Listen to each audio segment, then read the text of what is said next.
caballero con los hombres, galante con las mujeres, tierno con los niños, implacable con los malvados. Así es, Calimán, el hombre increíble.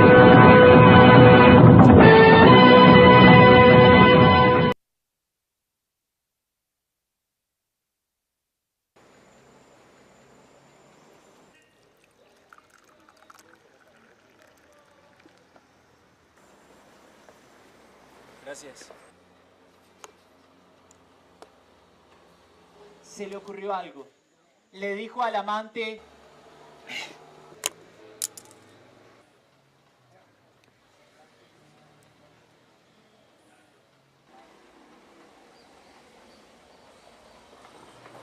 estoy pidiéndole que le pague con la moneda de más baja denominación que tenga en el bolsillo, porque eso es lo que ella se merece.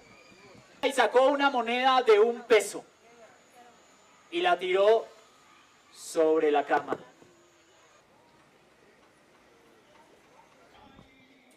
Y después de eso abrieron la casa y vieron lo que estaba sucediendo adentro. Don Juan estaba en un rincón, sentado. Estiraba la mano como tratando de agarrar algo, pero nada agarraba. Se lo llevaron al psiquiátrico. Don Juan murió. Y les voy a decir quién mató a Don Juan y quién mató a Carolina. Los mató el remordimiento. Piensen ustedes qué remordimiento tienen por allí, qué dolor y qué culpa, para que no se enloquezcan, para que no terminen como Don Juan el Loco. Muchas gracias, Johan Castellanos.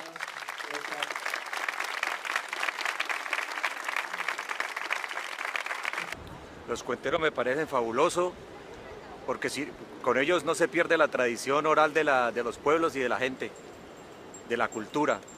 Pues me parece que es importante un espacio tan divertido en la ciudad y es variado porque, o sea, ellos lo que cuentan es como el diario cotidiano, sino que lo hacen de una forma más anímica para sacarle una sonrisa a los caleños. Nos hacen pasar un momento muy agradable y cada vez con sus cuentos nos dejan una enseñanza. Los cuenteros son excelentes y valga esta la oportunidad para que el municipio y el gobierno se preocupe por ellos. La cuentería es un ejercicio el cual desarrolla un cuentero. Cuentería en Colombia también es un movimiento que se gestó en las universidades y que se extendió a parques, plazas, instituciones educativas como colegios. Y se fue organizando a tal punto que el movimiento de la cuentería en Colombia cobró mucha fuerza. Pero no es un acto solitario, es un acto que implica el contador de cuentos y el público. El contador de cuentos es el que diseña las historias para que el público las vea en su imaginación. La cuentería empieza mucho antes de que nosotros conozcamos la cuentería pública como la vemos hoy en las plazas, en los parques, en las plazas universitarias. Los aborígenes contaban cuentos, los chamanes contaban cuentos, en los pueblos escandinavos se retomó la palabra viva voz en las bibliotecas y lo mismo que en Europa, y esos fueron los primeros márgenes de cuentería. Y cuando llega la cuentería a Colombia, que llega por el señor Francisco Garzón Céspedes, estipuló que la persona que contaba cuentos debía de vestirse de negro y además la rotuló con el nombre de narración oral escénica. Y seguía escuchando en el ascensor una cancioncita y no sabía de dónde salía, pero finalmente llegó a donde tenía que llegar. Hablamos de narración y está esa primera palabra porque estamos narrando. Nosotros no estamos representando como en el teatro, sino que estamos narrando las cosas.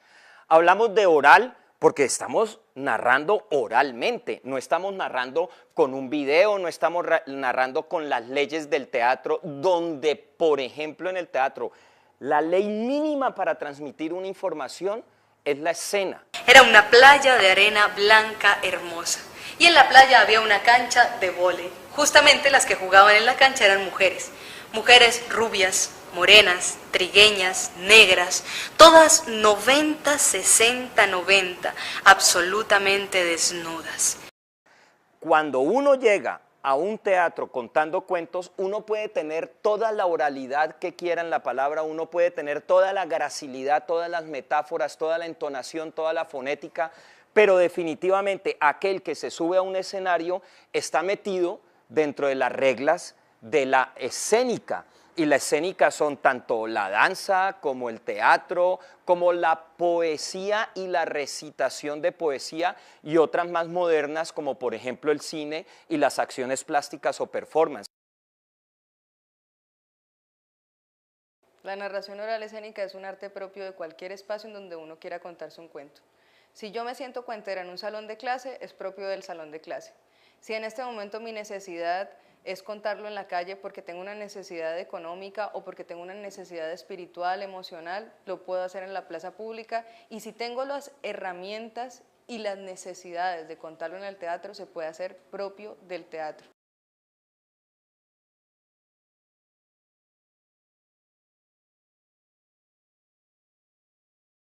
Un cuento es una estructura narrativa que no es larga, que no desarrolla los personajes como los desarrolla una novela o los desarrolla una película.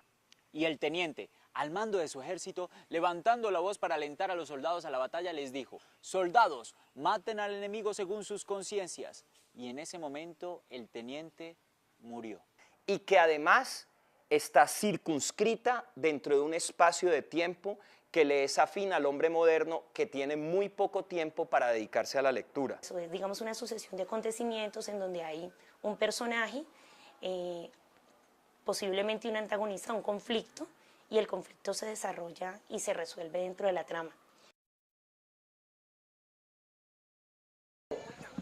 Sabe, estoy cansado de decir mentiras.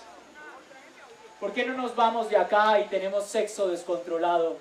El cuentero es aquel personaje que a través de las palabras logra llevar historias a las personas que las imaginan y las viven en su cabeza. Esa experiencia genera en el público ciertas emociones como la angustia, como la tristeza, como incluso la frustración y también la risa. No es el fin del cuentero hacer reír, el fin del cuentero es hacer sentir, que la persona se estremezca junto con la historia, que sufra con los personajes, que logre desarrollar toda clase de sensaciones mientras el cuentero sigue contando la historia. Básicamente la formación de un cuentero está en la medida que él quiere formarse, y pienso que eso se realiza a través de trabajos como leer bastante literatura, leer noticias, leer todo lo que a uno se le atraviese, porque leer es fundamental para poder crear. Regalarle un libro, claro, parcero, porque cuando uno lee un libro, uno se desconecta de ese planeta y comienza a navegar bajo otras fronteras. Andate al centro, me dijo él. Y allá hay una librería que se llama Atenas.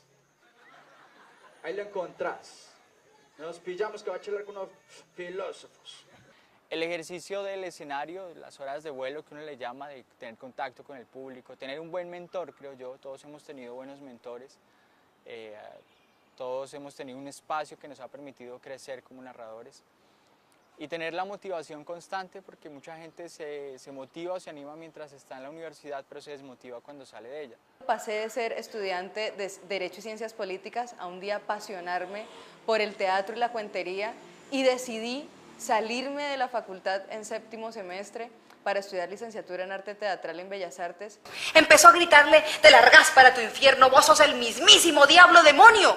No buscando un camino como teatrera, sino buscando profesionalizar mi oficio como cuentacuentos. Este es un ejercicio donde si uno se descubre como cuentero, ya no puede volver a ser el mismo si deja de contar. Los jóvenes que hoy en día escuchan cuentos y sienten interés por escuchar cuentos, lo hacen porque se sienten identificados con la historia. Los jóvenes que buscan hoy en día contar cuentos en las plazas públicas o en las plazas universitarias lo hacen exactamente por el mismo interés, porque se sienten identificados con la historia y sienten una profunda necesidad de expresarse de una forma barata y ecológica. Para crear una historia uno puede basarse en infinidad de elementos, puede basarse en un libro, si lo ponemos como cuento, puede ser muy bacano, puedes basarte en la vida misma. Lo importante de ahí, como decía Gabriel García Márquez, eso es como los recuerdos, ¿no? Saber cómo se recuerda y cómo se cuenta ese recuerdo. Entonces muchas veces uno ya tiene como la materia prima ahí, como en la historia, pero es el ejercicio que se pone de esa historia al nivel de relato lo que hace que el cuento se convierta en una historia que a la gente le logre gustar. Gracias a la cuentería he conocido gente muy importante, he conocido gente muy bonita, muy amable, he podido viajar, hemos estado en varios países por Sudamérica haciendo gira. Gracias a este oficio he ganado estatus y reconocimiento y ahora cuando ha pasado el tiempo me doy cuenta que lo mejor que pude hacer fue darme esa opción de ser cuentero.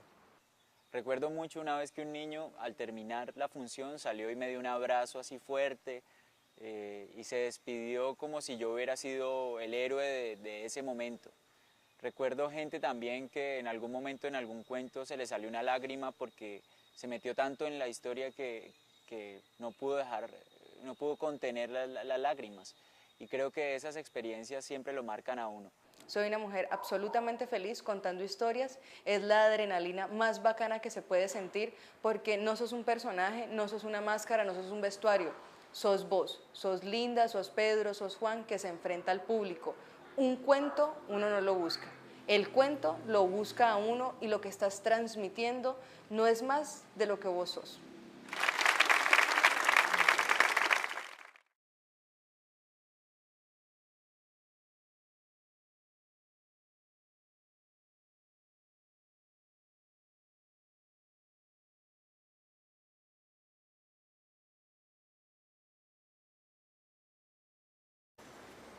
Gracias. Se le ocurrió algo. Le dijo al amante: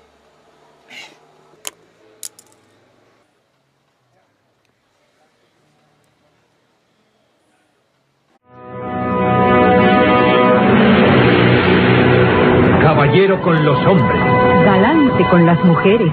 Tierno con los niños. Implacable con los malvados. Así es, Calimán, el hombre increíble. estoy pidiéndole que le pague con la moneda de más baja denominación que tenga en el bolsillo, porque eso es lo que ella se merece. Y sacó una moneda de $1. Y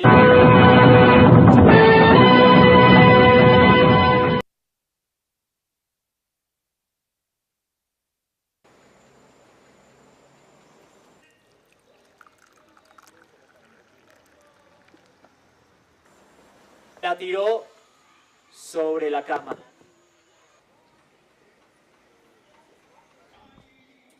Y después de eso abrieron la casa y vieron lo que estaba sucediendo adentro. Don Juan estaba en un rincón, sentado.